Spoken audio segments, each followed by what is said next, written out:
Hi, today's story is a great one. It's the story of the churning of the ocean of milk. And it's a story that I love because it reminds us that our world is constantly being changed and transformed, that endings lead to new beginnings, that we have this experience to rewrite our story all the time, with every day, with every breath, every moment. We get a chance to start over and to write the story that we want for ourselves. But we can't write it without acknowledging some of the difficulties that have come in our past and some of the sort of struggles that we're going through. They have to be written into this new story somehow.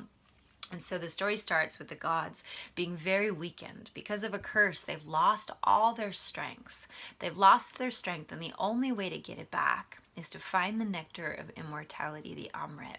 But the Amrit has been lost. It's at the bottom of the milky white ocean. One of these times when the world had been destroyed and recreated, a lot of things got lost under this ocean, one of them being this Amrit.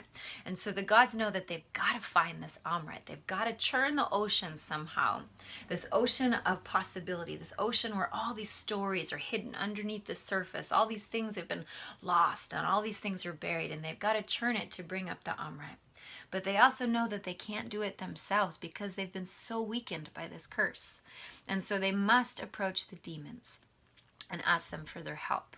And the demons, they far outweigh the gods. The gods know that they really need these shadowy beings to help them churn this ocean. Otherwise, there's no way it's going to happen. And so the gods go to the demons and ask them to help. And they kind of trick the demons. They say, we'll give you half of it. We'll split the nectar of immortality if you help us. And the demons think, oh, yes, now we get something good. Of course we'll do that.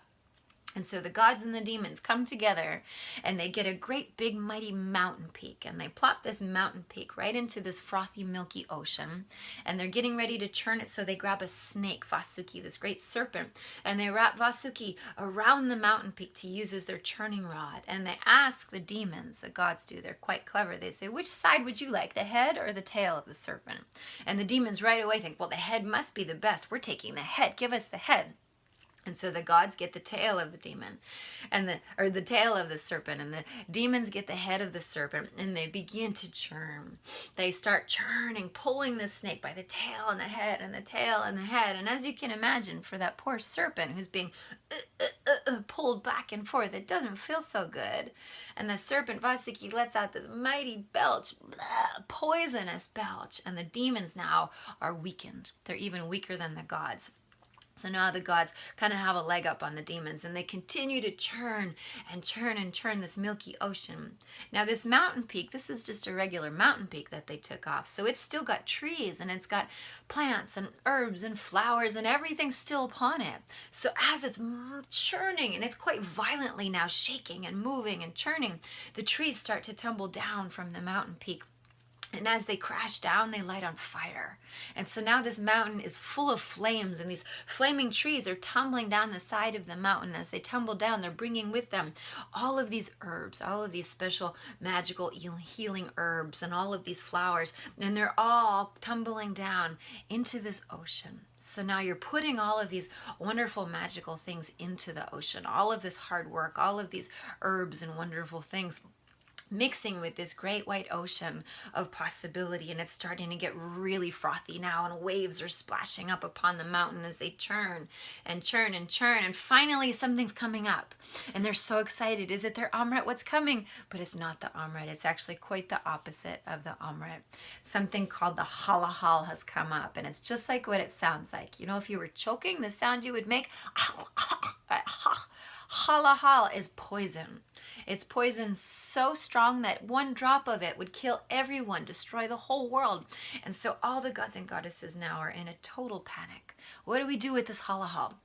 Shiva comes and says, don't you worry, I've got it. Shiva takes the poison and he puts it right up to his mouth and he drinks it.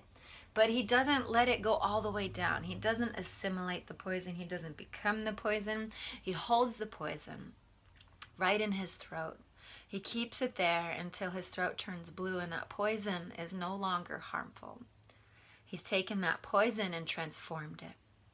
And so now the story can go on. Now the poison has a place, and now the story moves on and is recreated, is rewritten again. And all these things are coming out of the ocean. So now the moon comes out of the ocean. The moon's been lost, and Shiva gets to take that crescent moon and pluck it right into his hair. So that's why when you see images of Shiva, he has a crescent moon in his hair. And Kamadhenu, this gift-giving cow of plenty, comes, and all these wonderful things come. Lakshmi arises from this milky ocean, this beautiful goddess decked out in red and gold sari, with one hand gesturing blessings and coins just pouring from it. White elephants flanking her on either side, showering her with the same milk of that milky ocean that she was born from. And Lakshmi sees Vishnu, and Vishnu sees Lakshmi, and they say, hey. And Lakshmi becomes his consort. And finally, the Amrit comes out. The Amrit comes out, and everybody wants it. So there's a big tussle, and the gods and demons are fighting, and the demons grab the Amrit. They get it. And the gods think, oh no, what do we do? So quick, they go to Vishnu, help, help. And Vishnu transforms himself into Mohini. Mohini literally means irresistible delusion. And Mohini, this gorgeous goddess, saunters over to the demons so that they completely forget what they're doing. They've lost track. They don't even remember that they're supposed to be stealing the Amrit. And they get lost in their delusion of desire for Mohini. And Mohini is able to snatch the Amrit back and cut the head off of the main demon. So now the gods do get their nectar pot of immortality, and they drink it, and they go on to write many more stories.